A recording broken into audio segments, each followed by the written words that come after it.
Connais mieux n'est pas absolument ton frère ni ta soeur, faut pas discuter.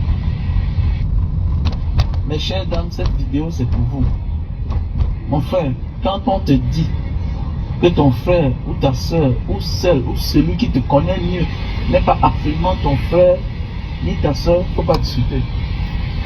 Voici une dame qui connaît mieux les Africains que certains de nos sœurs. Écoutons-la. L'homme africain, en réalité, est très facile à comprendre. En revanche, ce n'est pas fait pour celles qui veulent, mais pour celles qui peuvent. Je m'explique. La toute première chose à savoir, c'est que l'homme africain est le chef de famille. Cela n'est pas discutable, cela n'est pas contestable, c'est la culture qui fait ça. Soit tu l'acceptes, soit tu l'acceptes pas. Tu ne pourras jamais changer ça. Aussi, il faut apprendre à te comporter et apprendre à lui parler. À titre d'exemple, lorsqu'il y a une broutille entre vous, ce n'est pas la peine de parler plus fort que lui, ce n'est pas la peine de rentrer en confrontation avec lui, cela ne va servir à rien. Apprends à te retirer, apprends à te calmer et surtout apprends à contrôler tes émotions. Ce n'est pas parce que tu te tais que cela veut dire que tu es idiote. Bien au contraire. Tu lui montres d'une part qu'il est en tort et d'autre part que tu le respectes et c'est ça qu'il recherche. En plus de cela, il va venir te demander pardon. Il ne va pas te le dire explicitement, évidemment, ça reste un homme africain. En revanche, il va te le montrer. Je vais être très honnête avec vous. Si vous cherchez l'égalité, si vous cherchez la justice dans une relation avec un homme africain, je vous arrête tout de suite en vous disant que vous vous trompez de bord. En revanche, si vous êtes en capacité de vous maîtriser, cela veut dire que vous maîtriserez votre homme. Autrement dit, il sera capable de tout vous donner et de tout faire pour vous. Pourquoi? Parce que vous avez du respect pour lui. Parce que vous avez de la considération pour lui. Encore une fois, l'homme africain n'est pas fait pour celles qui veulent, mais pour celles qui peuvent. Retenez bien ça. Cet appareil que vous voyez, c'est un digital home server.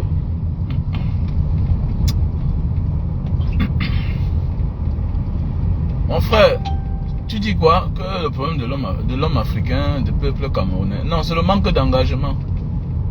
Voilà. Nous, on préfère s'engager individuellement. Tu comprends? Voilà. C'est comme cette femme qui est en train de parler des couples africains et d'autres, et des femmes soi-disant qui veulent l'égalité de genre. Tu vois un peu? Dans la vie d'aujourd'hui, même si un homme au départ te fait semblant d'accepter certains de tes défauts, fais attention à lui. Le temps viendra où il va changer. Voilà.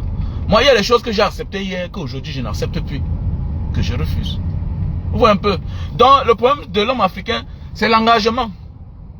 Certains comprennent tard que je dois m'engager. Vous voyez un peu? Et on tient certains langages et on cède à cela. Que non, laissez la politique aux politiciens. Mais quand même, on a besoin de toi. On va dire à un artiste, laisse la politique aux politiciens.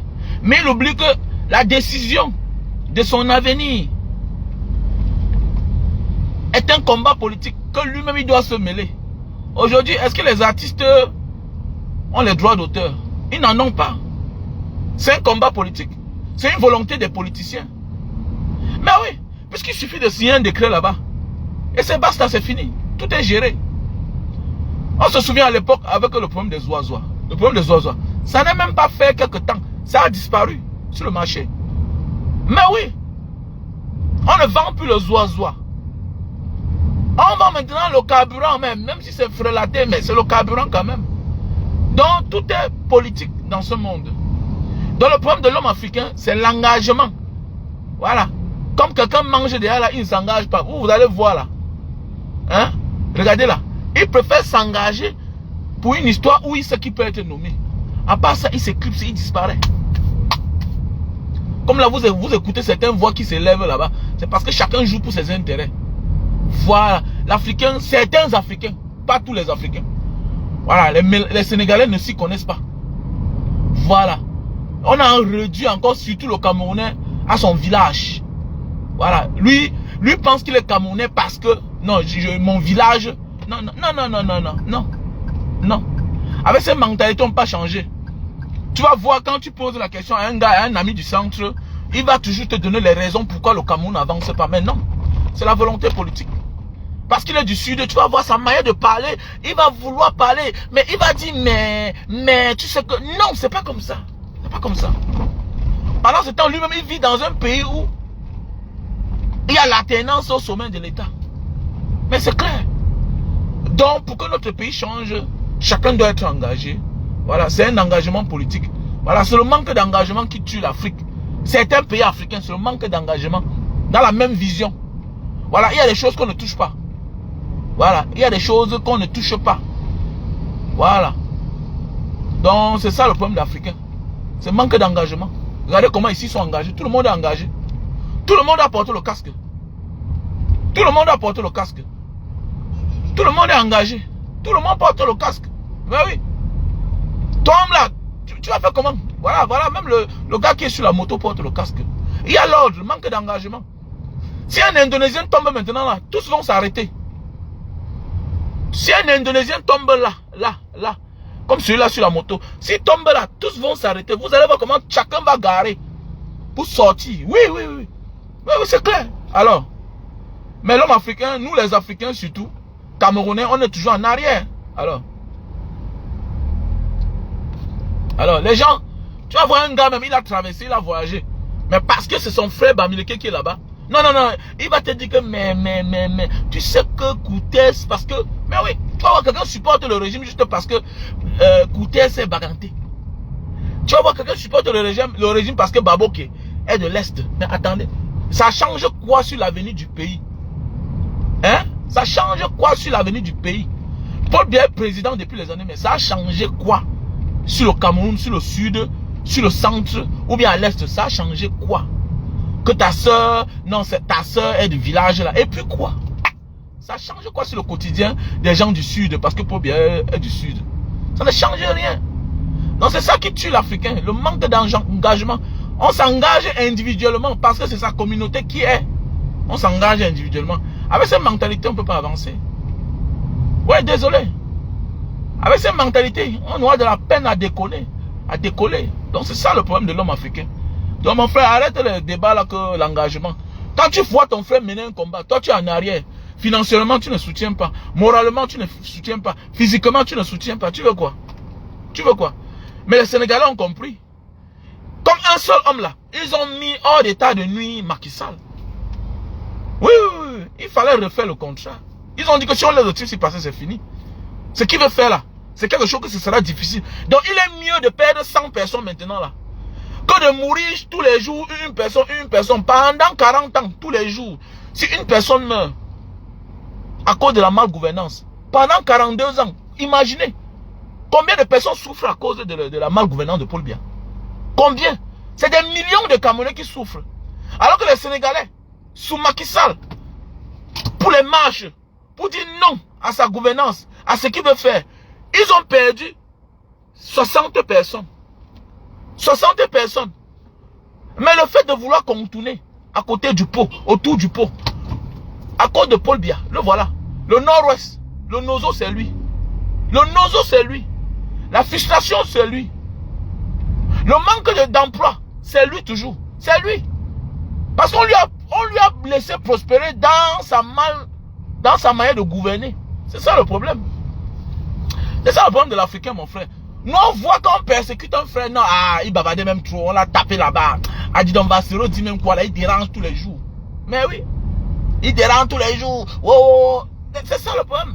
Nous, on est là chaque jour. Par fanatisme, tu refuses d'accepter ce que je dis, c'est vrai. Parce que tu as les affinités avec elle. C'est ça si on veut se développer. Mais vous êtes content quand c'est le petit français qui parle à Macron. Ah non, tu sais que là-bas, c'est comme ça. Ah bon. Mais pour toi, c'est que l'autre, c'est un patriarche. Un patriarche peut laisser ses enfants souffrir. Est-ce qu'un patriarche peut voir ses enfants souffrir? Est-ce qu'un patriarche peut laisser ses enfants en chômage? Tu as vu ça où? Tu as vu ça où? Un patriarche laisse ses enfants souffrir, laisse ses enfants en chômage, et là, refuse d'envoyer ses amis en retraite. récompense ses amis. Mais un patriarche se comporte comme le père, le grand-père de la famille, qui sait que tous les enfants sont ses enfants, tous les petits-fils de la famille sont ses petits-fils. Et il laisse un héritage décent à ses enfants. Pourquoi parfois? C'est parce que lui aussi, on le lui a laissé. Et il y a des familles qui sont mieux gérées que la gouvernance de M. Biya au pouvoir. Mais oui, il y a des familles qui sont mieux gérées.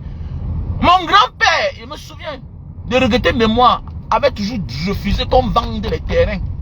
Il avait dit qu'on ne vend pas les terrains. Nous les petits-fils, moi j'ai vendu les terrains de mon grand-père. Et quand il dit que j'ai vendu, j'ai participé à la vente avec mes oncles. Mais oui, c'était un héritage. Beaucoup ont profité. Aujourd'hui, il y a des familles qui vivent grâce au bien que le grand-père n'avait pas dilapidé hier. Mais il est anormal. Donc aujourd'hui, nous sommes en train de grandir. C'est comme si le Cameroun ne nous appartient pas.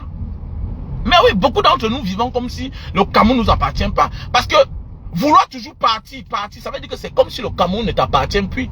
Tu ne te ressens pas camerounais. Voilà pourquoi tu veux partir. Voilà pourquoi dans ta tête, tu cherches l'argent que, oh, si j'ai les moyens, je vais envoyer mon frère dehors, je vais envoyer ma soeur dehors. Mais oui, voilà le pourquoi. Tu penses que tu peux construire ta vie au Cameroun? Hein? Tu penses que tu peux construire ta vie au Cameroun? Tu penses que tu ne peux rien faire au Cameroun? Mais non. Mais non, mon frère. Donc, il faut qu'on laisse ces manières de penser. Ça là. Ces manières de penser là, il faut qu'on laisse ça. Donc, tant qu'on ne pense pas que notre pays nous appartient nous tous, et qu'on n'est pas toujours obligé de voyager pour avoir un avenir meilleur, on est mal barré. C'est tout. Voilà, c'est tout. C'est tout, les gars. Donc, laissons ces manières de faire là. Voilà.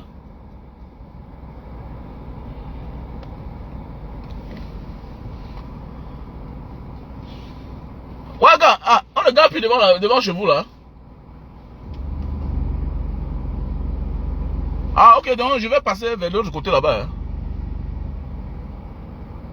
Ok, ok. Dommage, voilà, c'est bloqué là. C'est ça qui tue le Cameroun. Et le problème, c'est que nous allons tous avoir les mêmes soucis dans les années à venir. C'est ça le problème. Bah, ce qui est surprenant, c'est que il y a même des gens. Il y a même certains qui ont compris que bon, le Cameroun là même, j'ai fini avec. Voilà, j'ai accouché mes enfants dehors. Je n'en ai plus rien à foutre. Mais la majorité, comme nous là, on a investi qu'au Cameroun. Et dans notre tête, on pense que nos enfants vont rentrer vivre au Cameroun. Mais dans quel système ils vont vivre? Attendez, attendez. C'est comme prendre quelqu'un pour mettre en enfer. Mais oui, il y a des pays qui sont comme l'enfer sur terre. Et le Cameroun en fait partie. Que tu le veuilles ou pas. Un pays sans loi, ou sans devoir, ou sans... Un pays qui est mal gouverné, ça veut dire que c'est un pays que tout peut t'arriver. Tout est possible de t'arriver au Cameroun. Hein? Ah oui, les gens peuvent prouver. Tu fais 20 ans dehors. Tu peux au Cameroun pour une semaine. C'est ton cadavre qu'on sert à ta famille. Si ce n'est pas ta famille qui t'enfonce sur terre, c'est le poison qui sort quelque part. Donc c'est pour dire que quoi? Le Cameroun en fait partie. Oui. Mais oui, le Cameroun en fait partie. Des pays dangereux que tu t'amuses, on t'enterre. Ah oui, pas de sentiment. Mais oui. Donc ça veut dire que voilà un enfant qui est né dans un monde bien organisé. Et que demain, ses parents vont lui laisser un héritage quelque part où, à cause des mêmes biens, on va le tuer. Combien d'entre nous là sont morts? Combien de frères de la diaspora sont morts? Combien sont partis au Cameroun mourir? Parce qu'ils avaient des biens. Parce qu'ils avaient des biens. Alors,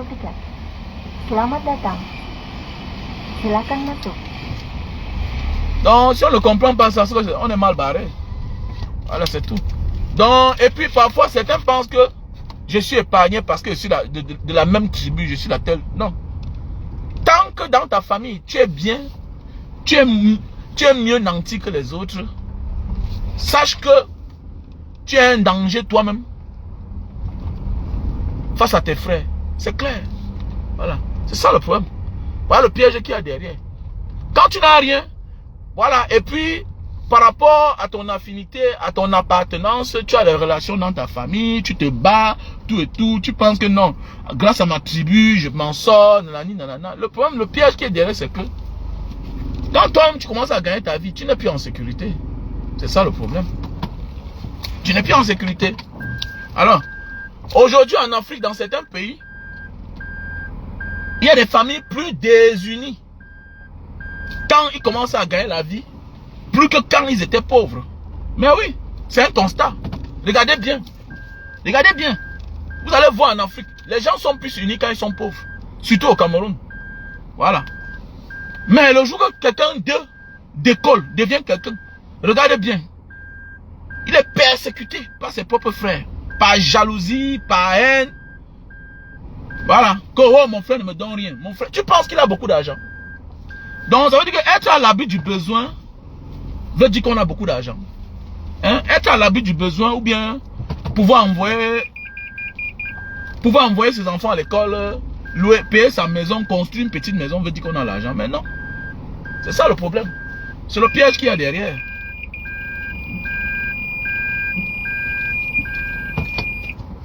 C'est le piège qu'il y a derrière la famille. Donc faisons beaucoup attention.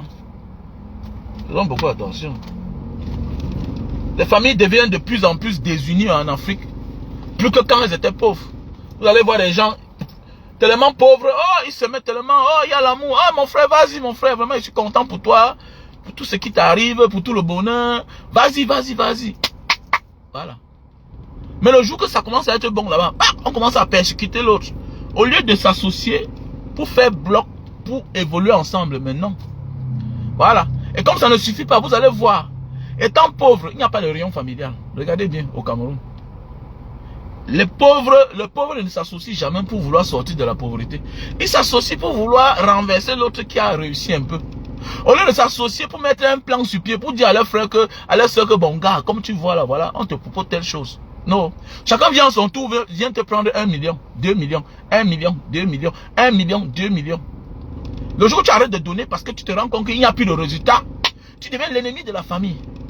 Donc voilà pourquoi mon frère, ma soeur, si tu veux faire quelque chose dans ta famille, regroupe toute la famille, tu mets à terre. Tu dis que bon voilà, je te donne tel montant. C'est un prêt. Et voilà ce que je compte que j'attends le résultat après 2 ans. Si après 2 ans, là, 1 million n'ont pas fait 1 500 000, ne donne plus rien. Voilà, c'est clair. C'est clair. Sinon, c'est peine perdue mon frère. Donc détrompons-nous, on n'ira nulle part avec cette mentalité-là. Voilà, donc mon frère, c'est le manque d'engagement. Les Camerounais ne sont pas engagés. Le Camerounais voit son frère, il ne s'engage pas. Donc arrêtons de croire que notre problème n'est pas mystique, c'est le manque d'engagement, de culture. Nous ne sommes pas cultivés, nous sommes moins cultivés. C'est de ça qu'il s'agit. Nous sommes moins cultivés. On dit que la politique c'est quoi? On ne s'intéresse même pas à la politique. Mais si on commence à dire que Jésus n'est rien là maintenant, là, ou bien Mohamed, tout le monde va sortir. Ils sont là cachés derrière la page. Ils sont là sous la fenêtre. Si je dis là que je commence à parler de religion, quelqu'un va venir te dire que non, le chemin c'est la vérité. La vérité c'est Jésus. Mais la vérité de ton pays toi-même là, tu n'arrives pas à trouver. Mais tu préfères, tu trouves la solution des gens qui sont loin, qui n'ont rien à y voir avec vous. Que dans leur Bible, dans leur Coran, ils parlent de l'esclavage, qui est le noir. Mais oui, vous ne pouvez pas parler maintenant là. C'est ça le problème. Donc on a été mal orienté, on est mal barré. Hein? Parce que même si on se déchaîne de la colonisation là, mais attendez, la religion nous a colonisé. Les gens pensent que salam alaikum, vous allez voir les pays musulmans, on dit salam alaikum c'est en langue arabe. C'est en langue arabe. Voilà. La religion rime avec la culture. Donc quand quelqu'un te tient religieusement, mais il te tient culturellement. Parce que dans chaque religion s'impose la culture de... C'est comme à l'époque, n'est-ce pas, on imposait aux gens de prier en hébreu. On imposait aux gens de prier en latin. L'hébreu qui est une langue israélienne là-bas, loin. Hein? Comme ils se sentent, comme ils se disent que bon, ce sont eux, le peuple du Christ, de Dieu, il faut prier qu'en hébreu pour que Dieu t'écoute. Comme ça ne suffisait pas maintenant. Hein? Et on a mis le latin à l'intérieur. Ah, le latin à l'intérieur. Hein? Parce que c'est sous quoi qu'on a conçu le temple de Dieu. Ou bien c'est là-bas à Rome. Ou bien c'est quoi et quoi. Donc on vous impose à parler les langues. En islam, il faut parler arabe. Moi j'ai fait le Soudan, je connais bien l'islam. Ah, je connais bien l'islam. Entre eux là-bas, ils disent que non. Les histoires qu'on prie en Aoussa là, que Dieu n'écoute pas ça. Entre eux, c'est comme ça qu'ils disent. Mais c'est que malgré eux, et comme ils se rendent compte que pour faire perpétuer et durer leur religion, il faut il faut un peu décentraliser, laisser un peu certaines personnes utiliser la langue. Sinon, les autres vont s'acquitter de cela. C'est simple comme bonjour, les gars. Donc, arrêtons d'avoir le discernement bête. Oui, il y a peu là, qui ne seront pas d'accord, mais c'est ça qui est la vérité. Mais si on parle du Cameroun, personne, il y a combien de Camerounais là, même certains adultes, qui connaissent la superficie du Cameroun. Ils ne s'intéressent pas. C'est le manque d'engagement. C'est le manque d'engagement. Quand on parle politique, beaucoup de personnes ne sont pas là. Mais si on parle religion, il faut les voir dans les temples. Vous cherchez la solution sans s'engager. Mon ami, chacun doit se libérer. C'est le manque d'engagement qui fait à ce que l'Afrique n'avance pas. Surtout les pays comme le Cameroun, l'Afrique centrale. On est intéressé, on est engagé dans les bêtises. Sur la femme, la boisson, l'alcool. Tout ce qui est bêtise. L'individualisme. Quand ça te concerne personnellement, tu es engagé. Tous les peuples qui sont développés sont des personnes conscientes de l'engagement du bien commun. Si tu penses que ton engagement personnel va développer un pays, désolé, même ta propre famille, ça ne peut même pas développer. C'est quand tu vas amener tout le monde à s'engager, c'est quand tout le monde va s'engager que le pays va se développer. On va se libérer. Je vais m'engager, moi, on va me neutraliser. Qui va continuer? Mais les Sénégalais n'ont pas laissé Ousmane Sonko, même en prison. Il réagissait, il combattait dehors. Donc on l'a pas laissé parce qu'il était trop fort. C'est parce que derrière lui, il y avait des personnes très fortes. C'est ça le problème avec l'Africain. Donc arrêtons ça. Arrêtons ça. Maurice Kamto ne peut pas faire tout seul. Il va faire tout seul comment? Il est le seul Camerounais. Est-ce qu'il est le seul Camerounais? Donc, il faut arrêter cette mentalité-là. On n'est pas engagé. Il faut avoir honte. Voilà. Allez dans les temples. Oh, ils sont versés, d'autres pleurent, d'autres se renversent. Mais quand on parle de politique, mais oui, regarde comment tu parles te ridiculiser dans les églises. Tombe. Tu pries tellement jusqu'à tu pleures. Mais pour ton pays, tu ne pleures pas. Et tu penses que tu aimes tes enfants? Non. Prie, tes enfants vont devenir n'importe quoi. Mais dans une société mal organisée là, chacun sera victime. Alors, tu comprends? Prie tout ce que tu vas prier là. Fais tout ce que tu vas faire. Laisse même tous les immeubles là. Mais dans une société mal organisée là, où les immeubles à Douala, non? Yaoundé, non? Des anciens milliardaires, non? Les papas fait garde. Regardez à quoi ça ressemble. Ça ne ressemble à rien. Mais dans une société bien organisée, l'État impose la bonne marche. Même des biens d'un mort. L'État veille à ce que tout soit normal. Qu'on ne les abuse pas. Mais je connais des familles où on abuse les maisons chaque jour. On abuse les terrains. Mais parce que tout est mal organisé, on peut pas fabriquer les titres fonciers. On récupère tout ce qu'ils ont. Je connais des familles. On a tout pris. On se lève un matin, on commence à dilapider. Mais toi, voilà, tu peux aller mettre ton argent en beng là-bas dans ton compte. Tu peux encore récupérer comme tu veux. Mais oui, parce qu'on se méfie. Tu veux faire quoi avec cet argent? On bloque. Et ça te sauve toi-même parce que si on veut t'escroquer, ça va au moins empêcher que tu payes le tout. Mais oui, on attire ton attention. On attire ton attention. C'est la société bien organisée. On veille, c'est clair. On perd le temps. On ne fait pas comme on veut. Parce que c'est ta part. Non. C'est clair. Regardez les immeubles qui embellissaient Douala Yaoundé. Regardez à quoi ça ressemble. L'État est où? L'État est où? Alors, quelque chose t'appartient. Mais quand c'est en danger, au lieu qu'on le perde ou bien qu'on le dilapide, l'État s'engage. Mais l'État au Cameroun s'engage pour passer par derrière, par des tierces personnes achetées, voilà, au prix de rien. L'État s'ingère dans les héritages des familles, détruise les familles. Alors, donc c'est pour dire que tout ce que tu es en train de faire là, tu cherches les immeubles là, c'est des conneries. Je connais des familles aujourd'hui qui étaient tellement riches hier, aujourd'hui qui sont l'ombre d'elles-mêmes. Des personnes, je connais. J'ai des amis, ils sont pleins à Bonamou, ça dit non. J'ai connu les gars à l'internat de Mbanga, c'était les super lourds, les enfants des milliardaires. Aujourd'hui, on est à Bonamou, ça dit, on se voit chaque temps en cours. Je wonder, je dis que mais les gars, c'est là. Les gars qui vivaient à Bonamou prison depuis les années. Mais oui, puisque dans les vrais pays, voilà les Jacques Chirac qui sont morts, voilà la langue de l'homme, l'État est là derrière comme l'arbitre. On veille, la justice veille. La justice veille. Oh, non, ça ne doit pas s'égarer. Mais au Cameroun, il y a des pères qui sont morts, on les a oubliés. On les a oubliés, on ne parle plus d'eux. Il y a des immeubles stratégiques dans la ville de Douala Yaoundé. Que ça ne devrait pas être à l'abîme. Parce que c'est des joyaux. C'est des joyaux, c'est là pour embellir la ville. Mais regardez, ça ne ressemble à rien. L'État a tapé la main sur la table. Hey, prenez le crédit. On veille, on découpe. Mais c'est pas ça. Où sont les immeubles de Sopo Prison? C'est à Bonaprison là-bas sans peinture. Ça ne ressemble à rien. Ça ne ressemble à rien. Donc c'est pour dire que tu cours dans le sac. Moi j'ai compris ça. Donc c'est quoi les choses qui m'intéressent plus? Désolé. Il y a souvent beaucoup là qui viennent dire la Mbanga diaspora, hey, tel là te dépasse. Je m'en fous, je ris seulement. Je ne suis pas ici pour venir me faire voir. Je suis là, je suis un motivateur. Je suis là pour ouvrir ton cerveau, que tu cours dans le sac. Tu cours dans le sac. Ok? Tu cours dans le sac. Voilà.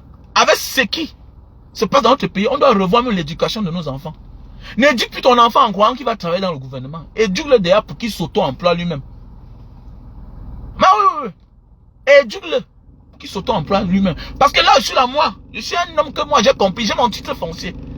Mais j'ai déjà dit même à ma femme et mes enfants que si un jour on vient vous dire que la maison, ce n'est pas la maison de votre père, sortez seulement. Là, c'est le Cameroun.